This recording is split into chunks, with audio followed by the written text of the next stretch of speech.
Hello friends, आप सभी का स्वागत है आपके YouTube channel success shorthand academy में। आज हम लेके आए हैं अभ्यास 21 एंड 22।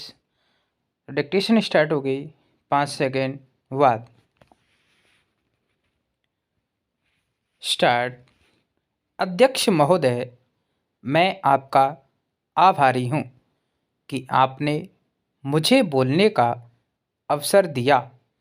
इस देश के वर्तमान भारी संकट के समय में और विशेष रूप से उस समय जबकि हम लड़ाई से अपने निवृत्त हुए हैं और आकाश में लड़ाई के बादल दूसरी तरफ से आने शुरू हुए हैं। हमारे वित्त मंत्री ने जो बजट पेश किया है वे इसके लिए बधाई के पात्र हैं। पैरा।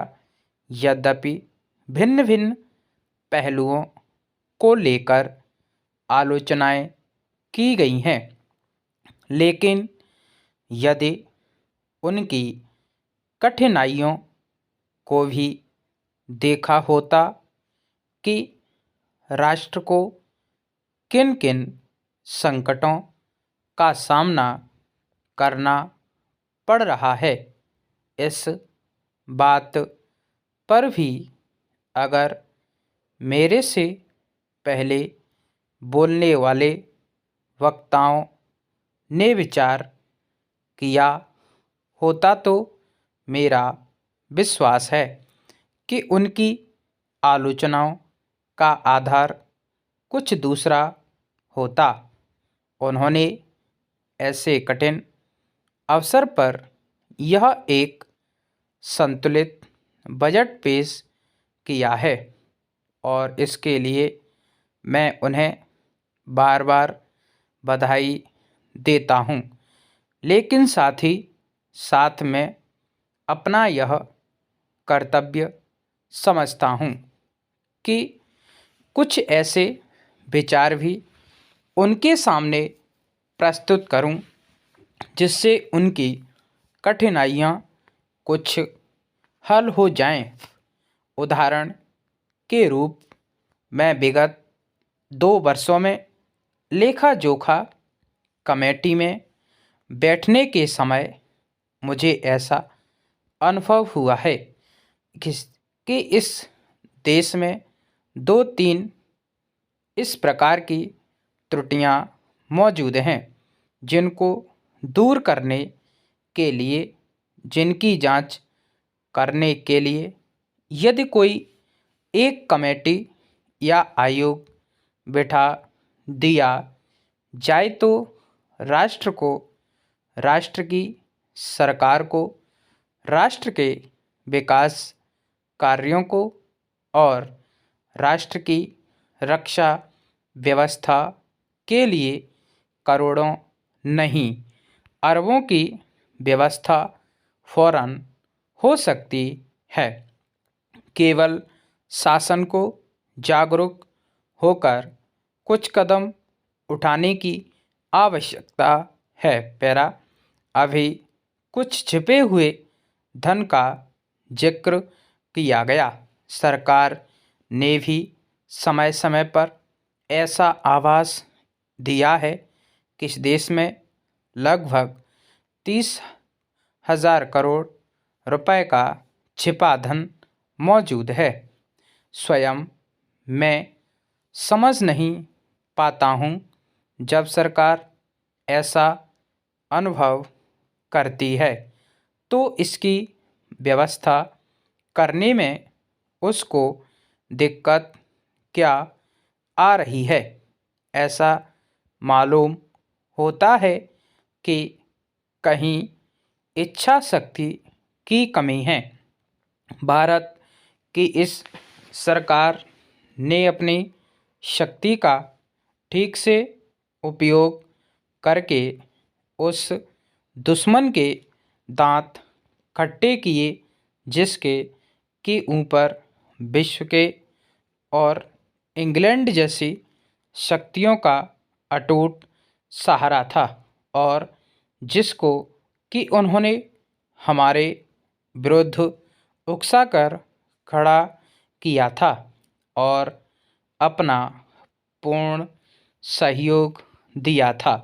पैरा अध्यक्ष महोदय, मानव संसाधन विकास मंत्रालय की मांगों के संबंध में बोलने के लिए मैं खड़ा हुआ हूँ। शिक्षा की पद्धति के बारे में, उसमें परिवर्तन लाने के बारे में, इस क्षेत्र में हमें जो असफलता हाथ लगी है उसके बारे में अभी मेरे मित्र ने बहुत कुछ कहा है।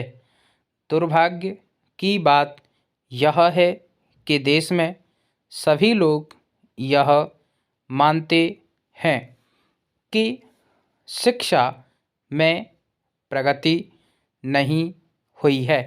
शिक्षा पद्धति में आमूलचूल परिवर्तन नहीं हुए हैं, लेकिन फिर भी इस दिशा में कुछ किया नहीं जाता है। ऐसा प्रतीत होता है कि इस विषय में कुछ भी करने की स्थिति में हम नहीं रहे हैं। स्थिति ज्यों की त्यों चली आ रही है। इतना होने पर भी शिक्षा की मद पर होने वाला जो खर्च है और जो उसके लिए धनराशि आवंटित की गई है वह भी बहुत थोड़ी है। लेकिन उस पर न जाकर मैं आपका ध्यान इस ओर दिलाना चाहता हूँ कि मर्ज बढ़ता ही गया। ज्यों-ज्यों दवा की वाली कहावत ही आज चरितार्थ हो रही है। जितने ज़्यादा आयोग और समितियां बैठी हैं और जितनी ज़्यादा शिक्षा पद्धति के बारे में छानबीन की गई, उतनी ही ज़्यादा बीमारी बढ़ती गई। बीमारी का इलाज न होकर और भी खराबियां पैदा हो गई। अभी मेरे मित्र ने माननीय मंत्री का ध्यान एक रिपोर्ट की तरफ दिलाया था। इस तरह की बहुत सी रिपोर्टें हैं। अभी सदस्य महोदय भी एक रिपोर्ट का जिक्र कर रहे थे। रिपोर्ट तो बहुत सी प्रस्तुत हुई हैं, लेकिन मंत्रालय ने उस पर कभी कार्यान्वयन करने की दिशा में कोई कदम नहीं उठाया। अपनी इस हालत को उन्होंने इसी सदन में स्वयं स्वीकार किया है। अपनी व्यवस्था को उन्होंने स्वयं यहाँ प्रकट किया है। पैरा इस विषय पर और अधिक न कहकर मैं आज के दिन मानव संसाधन विकास मंत्रालय का ध्यान दो विशेष विषयों की तरफ दिलाना चाहता हूँ। पहली बात तो मैं हिंदी के बारे में कहना चाहता हूँ। मंत्रालय का काम हिंदी का प्रसार और प्रचार करना है। हिंदी हमारे देश की राष्ट्रभाषा है। संविधान ने उसको राष्ट्रभाषा का स्थान दिया है, लेकिन हिंदी को वह स्थान अभी तक भी ठीक से प्राप्त नहीं हुआ है।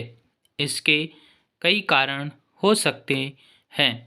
एक कारण हिंदी प्रेमियों का अधिक उत्साह हो सकता है।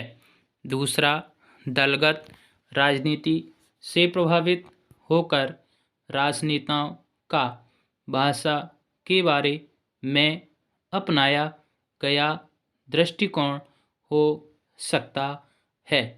पूर्णविराम, स्टॉप।